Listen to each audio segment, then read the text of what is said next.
যে আপনারা কোনো জায়গা থেকে একটা এলিগেশন বের করে এনে আমাকে দেখান যে আমি কি অঙ্গ বা কিডনি বিক্রি করছি। একটা অঙ্গ বা কিডনি বিক্রি করার এমন প্রোডাক্ট না যে কেটে ব্যাগে করে দোকানে যে বিক্রি করে আসবো, বাজারে বাগা দিয়ে বিক্রি করে আসবো। অঙ্গ কিডনি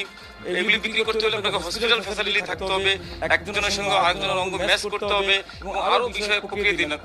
প্রকৃতির বিষয় থাকে। কথা আছে আপনার নিজস্ব একজন বেশ কয়েকজনের টিম আছে যারা মূলত এই কাজগুলোর সাথে জড়িত রয়েছে এবং এখানে যারা ভর্তি রয়েছে তারা অসুস্থ হলে হসপিটালে না পাঠিয়ে আপনি নিজস্ব টিম দ্বারা ট্রিটমেন্ট করেন। হ্যাঁ, আমরা ট্রিটমেন্ট করি না, আমরা পরিচর্যা করি। পরিচর্যা অসুস্থ হলে পরিচর্যা করি আমরা ট্রিটমেন্ট দিই না, কারণ এই অজ্ঞাত মানুষগুলোকে কোনো হসপিটালে ভর্তি নেয় না এবং আমরা যে মানুষগুলোকে রাস্তা থেকে তুলে আনি তাদের রাস্তায় থাকতেই প্রস্রাবের রাস্তা পায়খানা সব পুঁতে যায়, হাত পা খসে পড়ে যায়, মাথার একটা অংশ থাকে না, কান থাকে না, নাক থাকে না, গলা থাকে না, চোখ নাক কান দিয়ে পোকা বের হয়, এই মানুষগুলোকে আনি আমরা মূলত রাস্তায় পড়ে